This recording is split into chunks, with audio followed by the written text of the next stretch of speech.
Magandang araw po muli sa ating lahat. Narito po muli si Maestro Sani para sa isa na namang portfolio po na ating isasagawa ngayong pagtatapos po ng taong panuruan 2020-2021. So, inaasahan po natin sa pagtatapos ng panuruan po ay magpre-prepare po tayo ng mga napakaraming portfolio.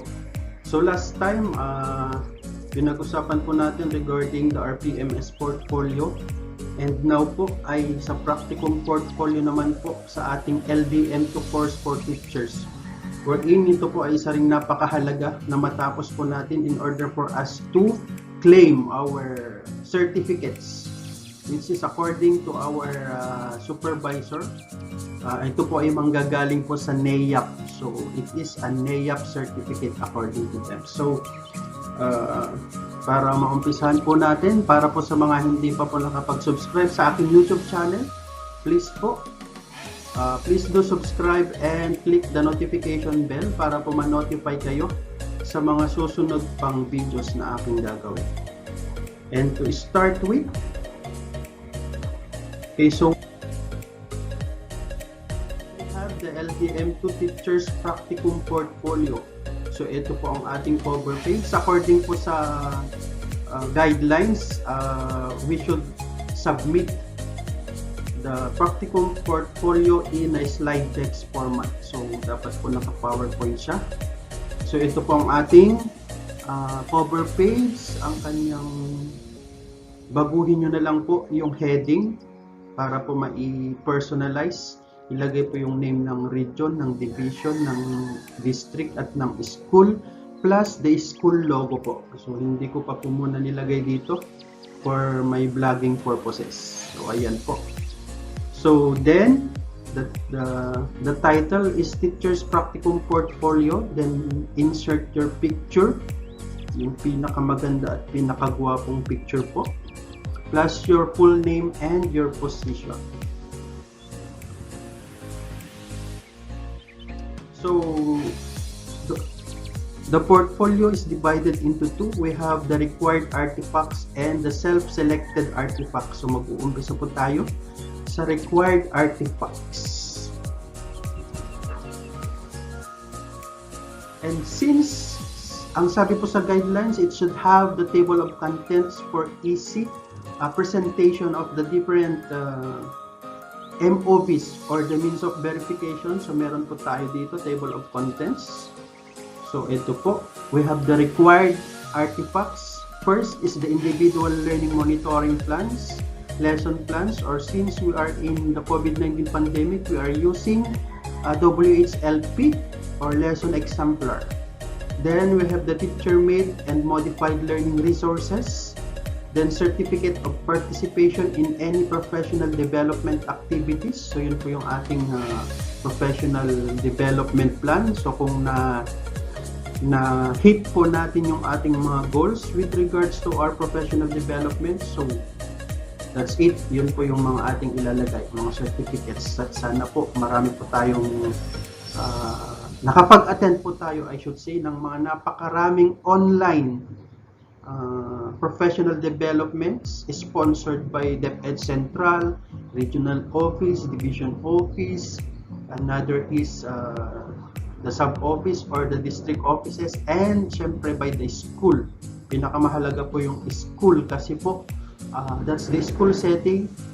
Yun po yung ating tahanan. So mas napaka-importante po na alam po natin yung needs po ng ating mga school. Then next is the reflective summary. So doon po natin ilalagay how this portfolio course or LDM course, I should say, help us in the implementation of the teaching learning process in the distance learning. Ayan po. So start with, so we have the individual learning monitoring plans. So ito po nagamit po natin. So we may include 2 to 3. So ayan po, makikita po natin mamaya at naka-align po siya. Sabi po sa guidelines, it should be aligned in the PPST strand. So naka-align po siya sa 3.1. in the Philippine Professional Standards for Teachers, which is learners' gender needs, strengths, interests, and experiences. So, ayan po. So, ito po yung form po natin dati na binigay po natin sa ating format. So, ito po yung actual implementation. So, name of learner, learner A. So, hindi po pwedeng i-publish ang mga pangalan at personal identifications ng mga bata po, kaya nilagyan ko muna ng learner A. Since ako po kasi ay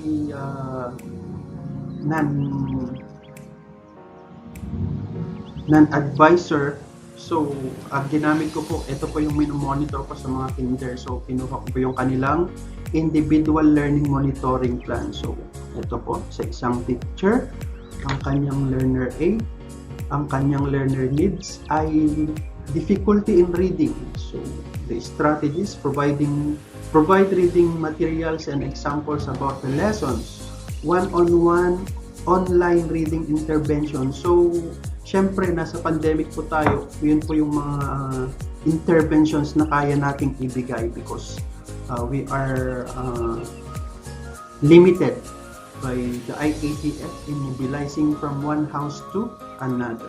So the insignificant progress, so lack of motivations and distraction at home, syempre yun po yung mga pinaka challenges. Then significant progress, syempre nalaman po ni teacher na may willingness to learn si bata, kaya po niya ginawa yung mga strategies. And after some number of intervention engagement, so nakitaan po niya ng significant progress and can now identify words and phrases. So since siyempre hindi po matatapos yun, ang nilagay po sa intervention status is learning is making significant progress and therefore continue with the plan. Ayan po. Since kinder po yan, talagang hindi po tayo matatapos sa intervention po talaga from the beginning and to the end of the classes. The next is the learner 2. So sa kinder pa rin po tayo. Difficulty in identifying letters of the alphabet naman kay learner B ang na-identify ni teacher. So one-on-one alphabet test and provided reading materials. Siyempre, may kinalaman pa rin po sa alphabet. So, ayan po. At intervention status, continue with the plan pa rin para po hanggang matapos ay maging efficient reader na po si learner B. Then, si learner C naman po, difficulty in writing naman po ang nakita ni teacher. So, pwede pa rin po natin silang i-guide via one-on-one online writing sessions naman ang ginawa. And communicating with the parents, kasi po syempre, ang makakatulong po sa atin ay si parents po talaga. Ano po. Then, significant progress pa rin at kailangan continue with the plan. So that is the individual learning monitoring plans for third quarter naman po.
The next lesson plans, WHLP.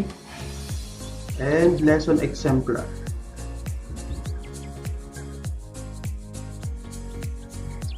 So we may again include 2 to 3 lesson plans or WHLP.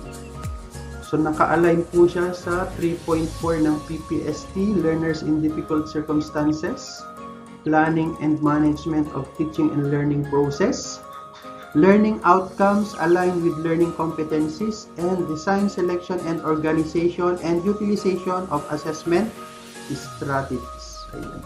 So dapat na po ang ating weekly home learning plan sa mga bagay po na iyon. So this is weekly home learning plan in science. So naka-align po siya sa idea lesson exemplar. So ayan po.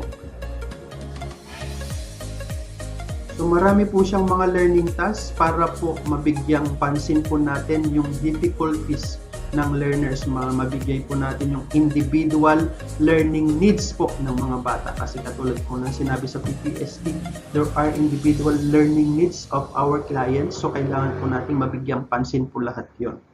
Ano po? So ayan, marami po siyang mga activities.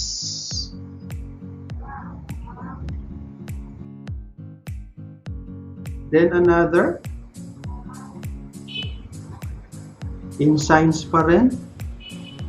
So this is WHLP for second quarter naman. So katulad pa rin po, dapat po na-provide po natin yung learning needs ng ating mga learners.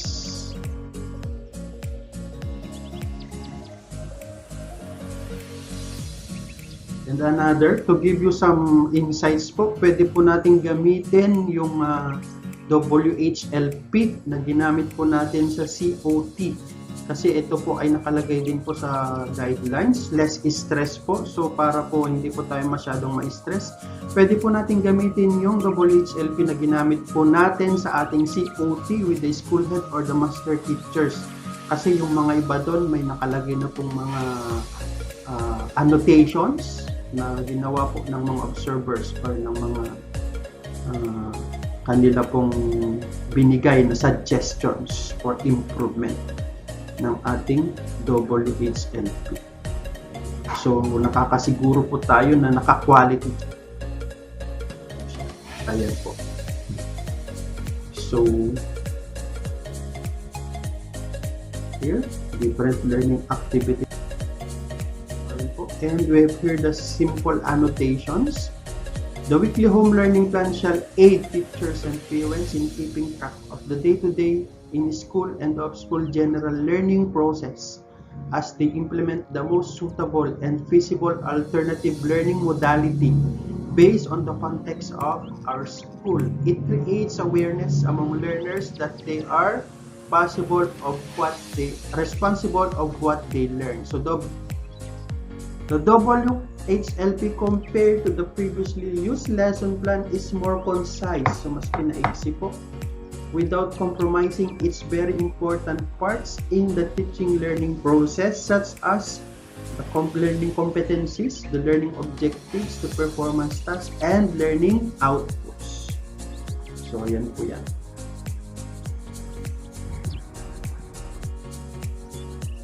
Then we have the teacher-made modified learning resources.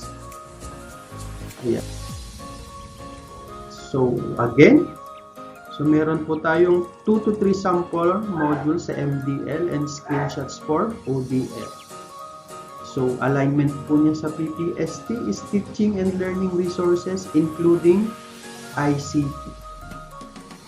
So, syempre, we are in 21st century at sinabayan pa tayo ng pandemic, which is we are limited in the face-to-face teaching setup. So, kailangan po natin mga kaguro magsanay po ng maigi sa paggamit po ng ICT platforms. So, ito po mga activity sheets crafted from the modules. Kasi napakahaba po ng module, so kailangan po natin i-modify para po sa individual learners. So mga sample lang po yan, depende po sa ginamit po ng inyong mga school to make or to address learning needs of our clients. So kung nag-contextualize, pwede po yun, or yung kung gumawa po kayo ng mga PowerPoint presentations, pwede po yung screenshot yun isa-isa from the start until the finish of the lesson para po maipakita po natin. Ayan po.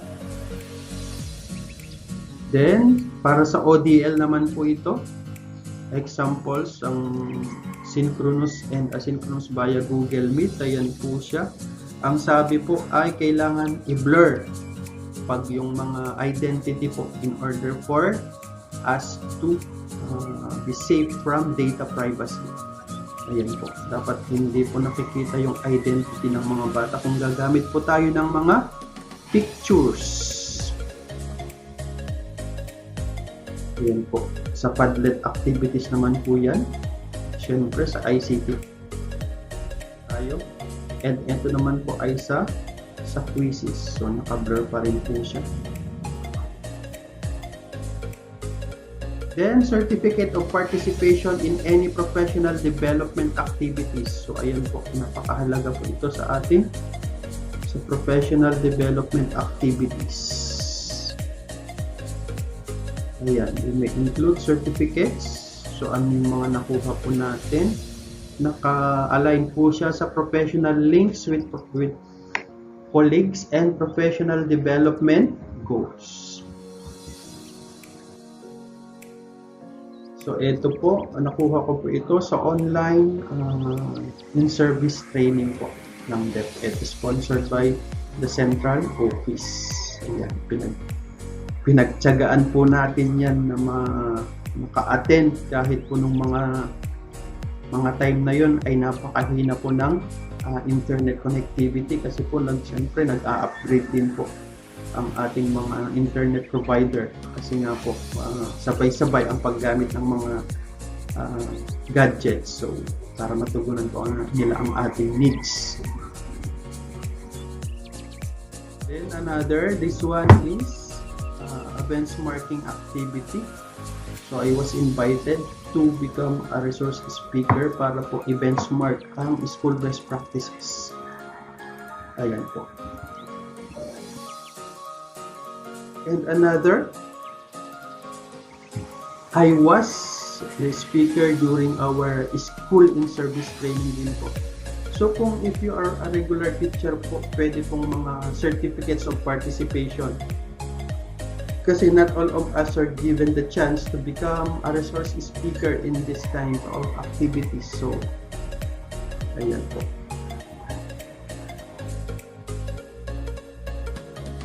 Then, as stipulated, it's a simple annotation, as stipulated in DepEd Order number 12, series of 2020, Roman numeral number 6, amidst of the COVID-19 pandemic and its concomitant challenges, DepEd through the National Educators Academy of the Philippines, or the NEAP, affirm its commitment to providing and supporting the professional development of teachers and school leaders. So that's why we should have attended the different seminars provided for us by the DepEd, by our department. So these professional development activities were part of my original professional development goals. And this helped me a lot to become a better teacher, especially in the implementation of the different learning modalities. So, kakaiba nga po, we are challenged. Ano po? So, this professional developments provides us insight to cope up and adapt with the challenges brought about by the pandemic. So, dahil po sa mga pandemic,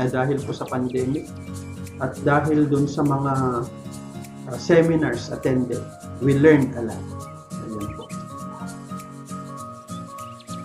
Then we have the reflective summary.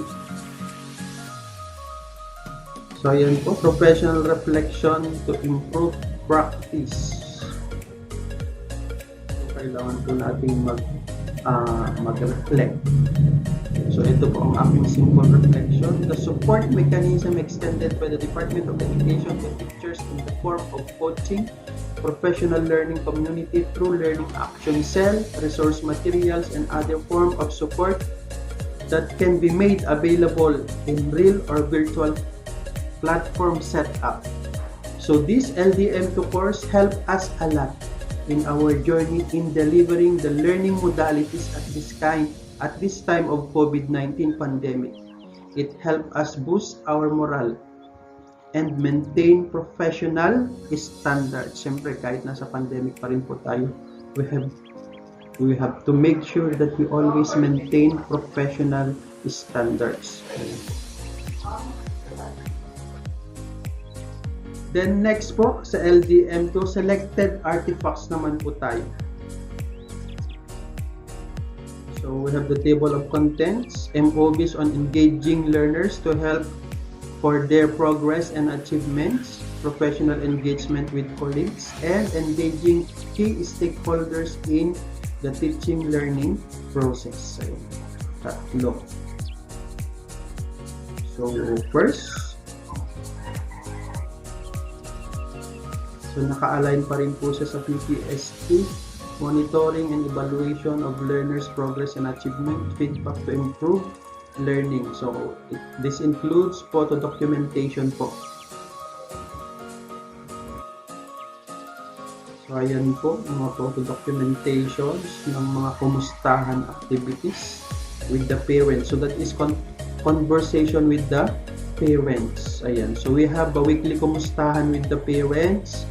So yun po yung aming isa sa pinakamahalagang way to communicate with the parents. Then another kumustahan, screenshots po.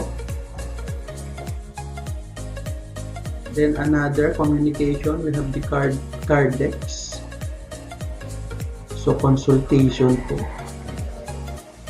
This proved na we have communicated with the parents o kung ano man po yung tool na ginagamit po ng school. Then we have the home visitation form. Siyempre, napaka-importante po nito. Ayan po. Then the annotation, as teacher, some of the ways to communicate with the class is through chat, text, or video conference in order to inform them about class requirements. We can also engage the learners through kumustahan, consultation, or online session with the learners and parents. At this time of COVID-19, these are the ways on how to communicate with them. We should therefore maximize ways in order to continuously engage them, making them sure that we are here ready to help and guide them.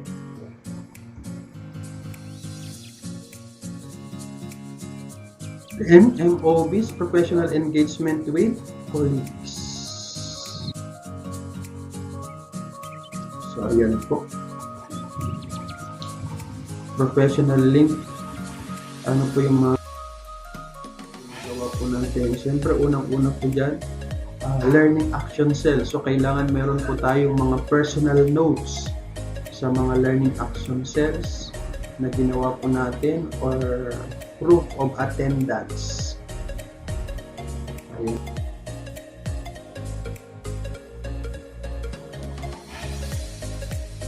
Proof of attendance, kailangan po. Ito po yung pinaka-MOB po natin that we attended professional development programs.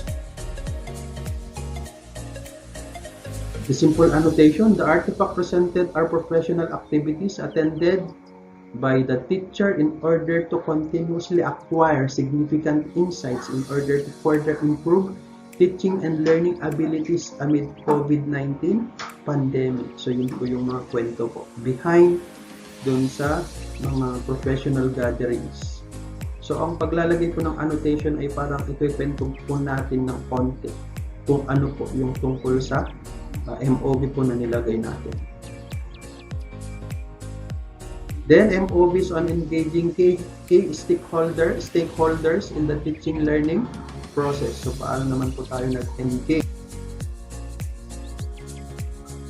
Ito po, mga nakalagay po ay mga samples po. Kung mas marami po kayong ginawa, mas marami, pwede pong mas maraming ilagay. Yan po.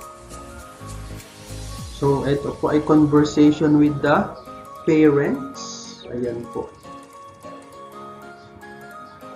So, kailangan naka-blur pa rin po siya.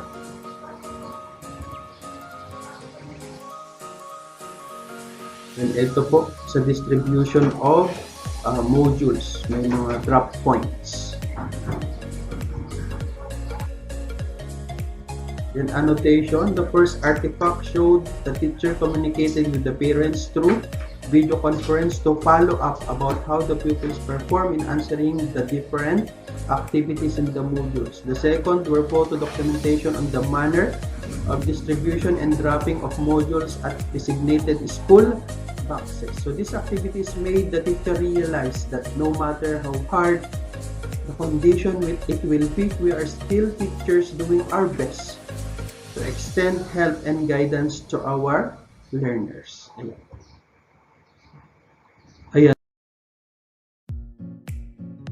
So that is our practicum portfolio. Maraming salamat po for your time to watch and reflect from this video. So para po sa editable PowerPoint presentation, you can just message me in the chat box at nagre-response po ako. Marami na po akong nabigyan ng mga una ko pong videos ng mga PowerPoint presentations at mga templates po. So, ayan. Just panoorin lang po from the start to the end of the video po. Ayan po. Yun lang po ang pinaka-feeling po. Ayan. Muli, maraming salamat po. Hindi, ang nila naman